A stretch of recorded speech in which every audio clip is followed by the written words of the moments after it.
اور امانت میں خیانت کے لیے ضرب المثل بنا، اور کافروں نے اس طریقے کو اپنا لیا اور مسلمانوں نے اس طریقے کو چھوڑ دیا۔ اور اس کے باوجود ہم یہ سمجھتے ہیں کہ ہم نمازیں پڑھ پڑھ کر نجات حاصل کر لیں۔ یاد رکھو، نماز بہت عام چیز ہے۔ میں پہلے بھی عرض کر رہا تھا کہ کوئی سے یہ نہ سمجھے معاذ اللہ کہ میں عبادات کا درجہ کچھ کم کر رہا ہوں۔ عبادات تو بہت اعلیٰ درجے کی چیز ہے، لیکن عرض کرنے کا مطلب یہ ہے کہ یہاں آتے ہی مسجد میں وہ لوگ ہیں جن کو عبادات کا کچھ نہ کچھ اہتمام ہے، لیکن یہ جو دوسرا جز ہے حقوق العباد، اس کا اہتمام، اس کی طرف دھیان نہیں۔ آخر میں ایک بات کی طرف اور توجہ دلا کر گفتگو ختم کروں گا۔ حضرت اویس قرنی رحمۃ اللہ علیہ کا واقعہ سنا آپ سب حضرات؟ حضرت اویس قرنی مشہور بزرگ ہیں جو حضور اقدس صلی اللہ علیہ وسلم کے زمانے میں یمن کے اندر رہتے تھے۔ یمن، ان کی والدہ بیمار تھی اور یہ ان والدہ کی خدمت میں لگے رہتے تھے۔ حضور اقدس صلی اللہ علیہ وسلم کے پاس جانے کا شوق تھا، زیارت کا، کہ حضور اقدس صلی اللہ علیہ وسلم کی خدمت میں حاضر ہوں۔ آپ کا زمانہ پایا، لیکن حضور اقدس صلی اللہ علیہ وسلم سے اجازت لی پہلے، یا رسول اللہ میں حاضر ہونا چاہتا ہوں لیکن میری والدہ بیمار ہے، ان کی خدمت میں لگا رہتا ہوں، تو اب میں چاہتا ہوں کہ کسی طرح آپ کی خدمت میں پہنچ جاؤں، اس کا بہت اشتیاق ہے طبیعت میں، کیا کروں؟ سرکار دو عالم صلی اللہ علیہ وسلم نے جواب میں ارشاد فرمایا کہ نہیں، میرے پاس آنے کی اجازت نہیں، اپنے والدہ کی خدمت کرو، والدہ کے ساتھ رہنا۔ چنانچہ سرکار دو عالم صلی اللہ علیہ وسلم کے حکم کی تعمیل میں والدہ کی خدمت کرتے رہے، یہاں تک کہ حضرت صلی اللہ علیہ وسلم کا وصال ہو اور زیارت کی سعادت حاصل نہ کر سکے۔ اب اندازہ لگائیے کہ اس روئے زمین پر سرکار دو عالم صلی اللہ علیہ وسلم کی زیارت سے بڑی کوئی سعادت ہو نہیں سکتی، لیکن حقوق العباد کی خاطر، والدہ کے حق کی خاطر، اس عظیم الشان سعادت سے حضرت اویس قرنی کو منع فرما دیا نہ ہو۔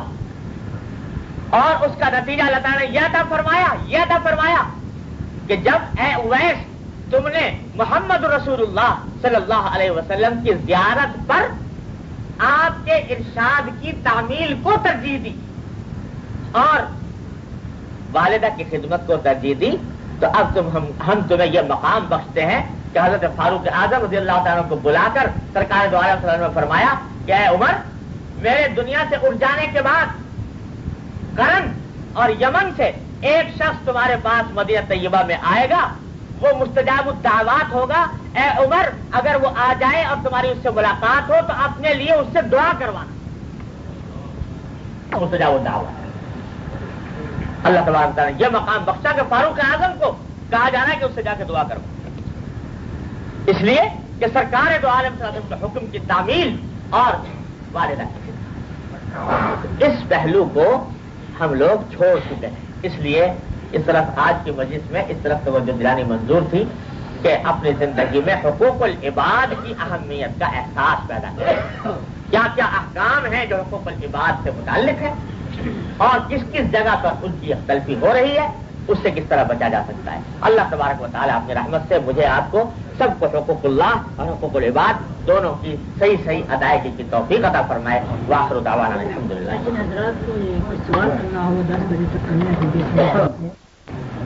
ابھی کہ کسی سے وعدہ نہ کیا جائے، یعنی کہ الفاظ کے ساتھ، اور درمیان میں کوئی بات اس طرح کی جائے کہ وعدہ بھی نہیں، ہاں وعدہ نہ ہو، یا مثلا اس طرح کہ دیکھیے میں کوشش کروں گا انشاءاللہ، تو میں کوشش کروں گا، تو کوشش کا تو وعدہ ہے لیکن احکام کا وعدہ نہیں ہے۔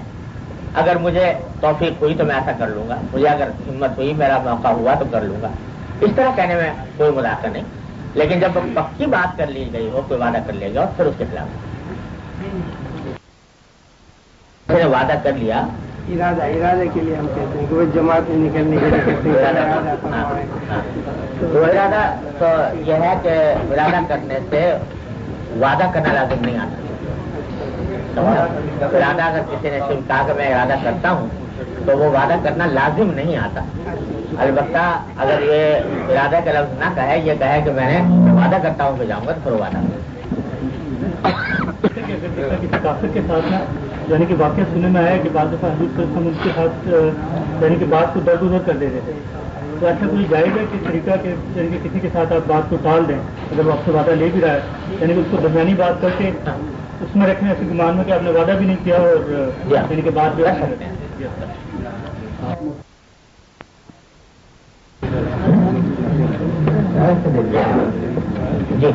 جو انشورنس ہے تھرڈ پارٹی انشورنس اس کے بارے میں کیا ہے؟ دیکھو انشورنس کی جتنی صورتیں اس وقت تک متعارف ہیں سب وہ قمار اور غرض پر مشتمل ہے، ناجائز ہے۔ البتہ جہاں جس جگہ قانونی مجبوری سے کمپلسری ہو تو اس حد تک قانونی مجبوری سے کرانے کی گنجائش ہے۔ البتہ اگر کبھی انشورنس کی رقم مل جائے تو اس کا حکم شرعی یہ ہے کہ جتنا پریمیم ادا کیا گیا ہے اس حد تک لینا جائے گا، اس سے زیادہ کا صدقہ کرنا چاہیے۔ ہاؤسنگ والوں کی طرف سے یہ ہے کہ آپ نے انہیں اجازت دی ہے کہ انشورنس تھرڈ پارٹی انشورنس رکھا جا سکتا ہے۔ تو تھرڈ پارٹی انشورنس میں رکھتے ہیں جہاں کمپلسری ہو قانوناً، تو وہاں جائزہ ہمارے یہاں بھی یہ ہے پاکستان میں کہ کاروں کا تھرڈ پارٹی انشورنس کیے بغیر کار سڑک پر نہیں نکالی جا سکتی۔ اگر یہی قانون یہاں پر بھی ہے تو یہی یہاں پر بھی ہو۔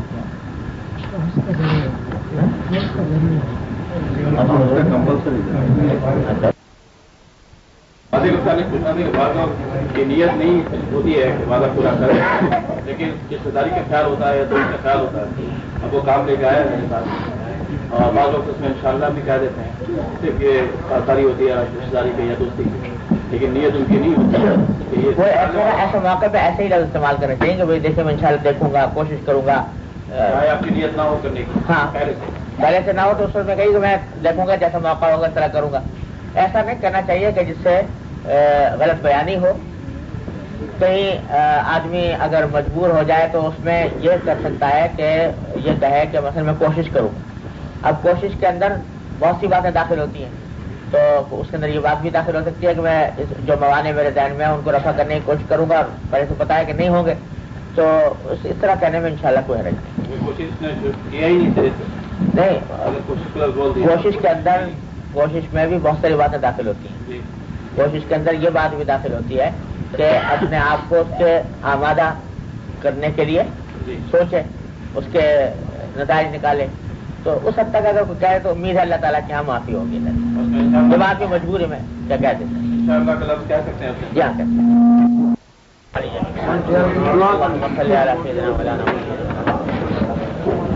ربنا ظلمنا انفسنا وان لم تغفر لنا وترحمنا لنكونن من الخاسرين ربنا آتنا في الدنيا حسنة وفي الآخرة حسنة وقنا عذاب النار یا ارحم الراحمین اپنے فضل و کرم سے ہمارے تمام گناہوں کو معاف کرو۔ یا اللہ ہمارے اعمال و اخلاق کی اصلاح کرو، ہمیں سیدھے راستے پر چلنے کے